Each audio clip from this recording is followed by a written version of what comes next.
آج 1-1 کروڑ روپیہ شادی پہ خرچ آ رہا ہے، اور جس کی 4 بیٹیاں ہیں وہ ساری زندگی اسی کام میں ہی لگا رہتا ہے۔ اور غریبوں کی زندگی تو اجیرن ہے۔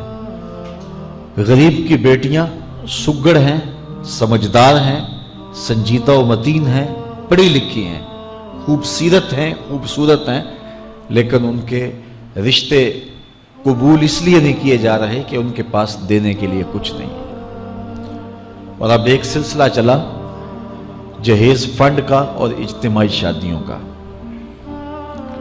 تو شاید کسی کے لیے اس میں تسکین ہو، لیکن میں تو ایک مرتبہ ایسی تقریب میں گیا ہوں تو دکھی ہو کے آیا ہوں۔ ہر شخص کا اپنا مزاج ہوتا ہے، مختلف تنظیمات، مختلف لوگ غریب بچیوں کی اجتماعی شادیاں کر رہے ہیں۔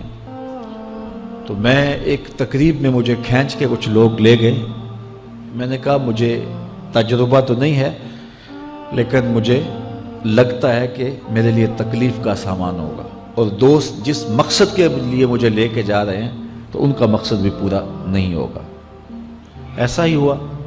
ایک ہال میں 15 سے 20 بچیاں تھیں، اور دوسری جانب 15 سے 20 بچے تھے، اور ان کے مہمان، ان کا ہجوم تھا، اور اسٹیج کے اوپر جو کرسیاں لگی تھیں ان پر مخیر حضرات بیٹھے ہوئے تھے جنہوں نے سرمایہ لگایا اور جہیز فنڈ دیے، اور تنظیم کے لوگ آ کے اپنی کارکردگی بیان کر رہے تھے۔ تو آخر میں انہوں نے مجھے کہا کہ ہم آپ سے کچھ سننا چاہتے ہیں۔ تو میں نے بیٹھے بیٹھے کہا کہ میں دعا کر دیتا ہوں، لیکن ان کا اصرار بڑھا۔ تو میں نے مائک پہ آ کے کہا کہ انسان کی زندگی میں 3 موقع ہوتے ہیں جس دن وہ مہمان خصوصی ہوتا ہے، اور سب لوگوں کی نظر اسی کے چہرے پہ ہوتی ہے۔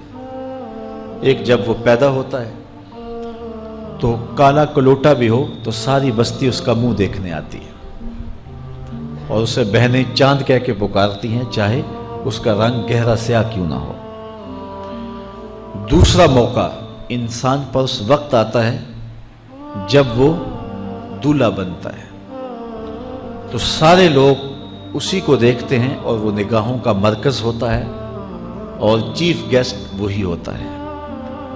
اور تیسرا وقت اس کے اوپر تب آتا ہے جب وہ چٹا لٹھے کا لباس پہنتا ہے، تو سارا شہر اس کا منہ دیکھنے آتا ہے۔ تو میں نے کہا ان غریب لوگوں سے آج تم نے یہ حق بھی چھین لیا۔ آج مخیر حضرات کو اوپر بٹھایا اور ان کو نیچے بٹھایا ہوا ہے، اس لیے کہ یہ غریب ہیں، اور کسی کے چہرے کے اوپر میں نے کہا خوشی کے آثار نہیں نظر آ رہے، اداسیاں ہیں، اور اتنے لوگوں کو ان کی غربت کا گواہ بنا رہے۔ ایک دم سکوت طاری ہو گیا حال پر، چونکہ مجھ سے وہ کچھ ایسی باتیں سننا چاہ رہے تھے جس سے ان کو داد ملتی۔ میں نے کہا تمہارے جذبے اپنی جگہ پہ، لیکن کاش کے رات کے اندھیرے میں ان بیٹیوں کے ماں باپ کو تم نے کچھ پیش کیا ہوتا، اور یہ اپنے گھر سے رخصت ہوتی تو عرش والا رب بڑا راضی ہوتا۔ لیکن برا کرے نمائش کا کہ ہم نے ان بیٹیوں کا تماشا لگا دیا۔